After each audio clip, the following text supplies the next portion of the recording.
Hello and welcome to Valuechain News. I am Naomi Oleribe. First, the headlines.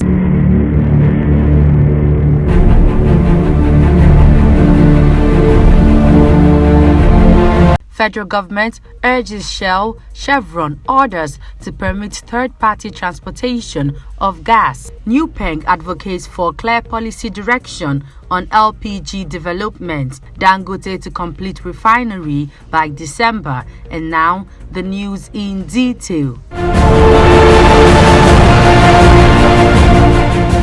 The federal government yesterday urged its partners in the Nigeria Liquefied Natural Gas (NLNG) project to allow the transportation of third-party gas through its joint pipelines to increase gas supply to the plant, following the refusal of the partners Shell, Chevron, NNPC and others to allow third parties to transport gas through their pipelines to the NLNG trains. The company has been unable to operate at full capacity, thus causing its inability to meet domestic and international gas obligations. The NLNG currently produces at about 70% installed capacity. Minister of State for Petroleum Resources Chief Timipe Silva, in an audience with the new Italian ambassador to Nigeria in Abuja, said if the NLNG partners relax their rules, the company will be able to provide gas to help ease European Union's gas crisis. He said, "The issue we have with the NLNG trains is that of insufficient gas supply. The partners are running out of gas and they are refusing third parties to supply gas to the trains. The partners are insisting that they can only allow third parties supply gas to the plant only if they agree to supply at subsidized rates."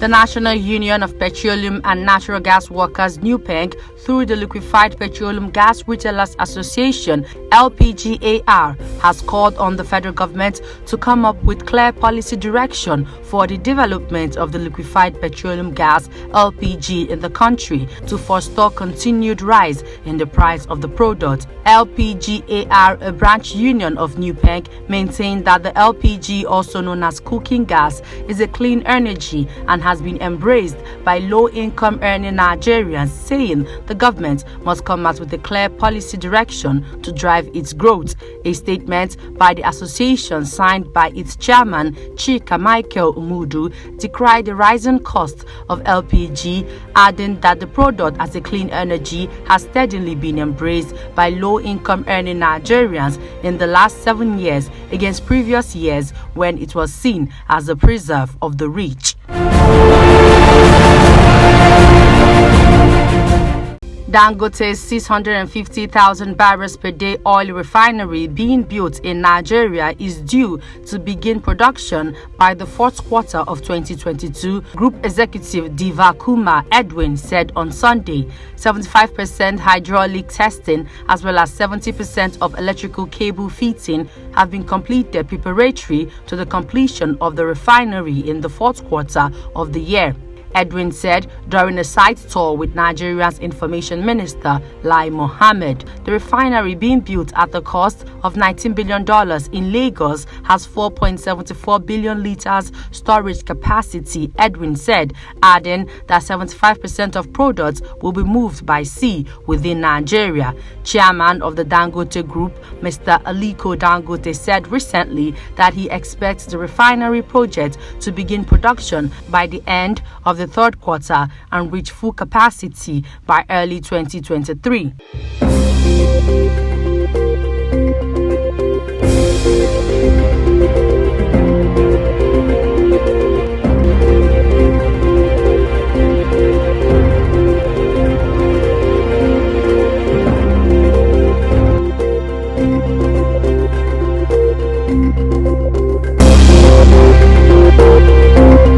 Libya's 444th Combat Brigade, affiliated with the Government of National Unity (GNU) forces, has announced the arrest of several people and the seizure of 3 trucks loaded with 100,000 liters of smuggled fuel by the south of Bani Walid. In a post on its official page on Facebook, the 444th Brigade said that the campaigns against the smuggling heads will continue and will not stop until they are uprooted and the homelands and its people are delivered. Libya continues to suffer from the depletion of subsidized fuel through smuggling. In 2018, the United Nations panel of experts on Libya said that fuel smuggling from and within Libya continues to be a thriving activity. In its report to the head of Security Council, the group of experts noted that 3 out of 6 attempts to illegally export crude oil were almost successful.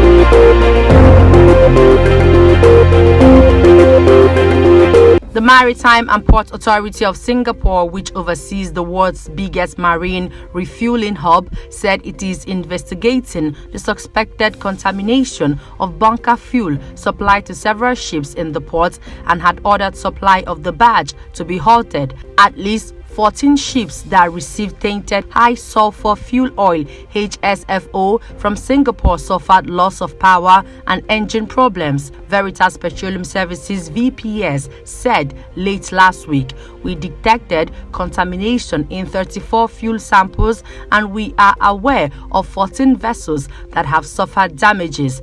As VPS has 50% market share of global marine fuel analysis, then we can assume there may be more vessels affected who do not test with VPS, the fuel and oil testing firm said in a mail to Reuters on Monday. The Singapore Port Authority said it was notified on the issue on 14th March and immediately contacted bunker suppliers to stop supplying the relevant batch of fuel and to inform all ships supplied with the fuel to exercise caution when using it.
The Central Bank of Nigeria, CBN, has cautioned Nigerians against investing in illegal financial operators, IFO, that use unrealistic returns on investment to lure their victims. In a statement, the CBN, through the Financial Services Regulation Coordinating Committee, FSRCC, stated that the activities of IFO have become worrisome and portend a grave risk to public confidence and the stability of the Nigerian financial system, while urging the public to report any individual or entities suspected to be involved in shady activities to law enforcement agency. It said financial regulatory agencies would continue to carry out due diligence before registering or licensing any operator under their regulatory purview.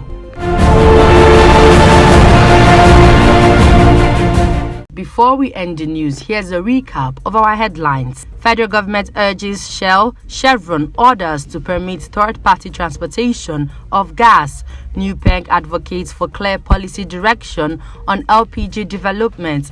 Dangote to complete refinery by December. And that's the news. I am Naomi Oleribe. Good evening.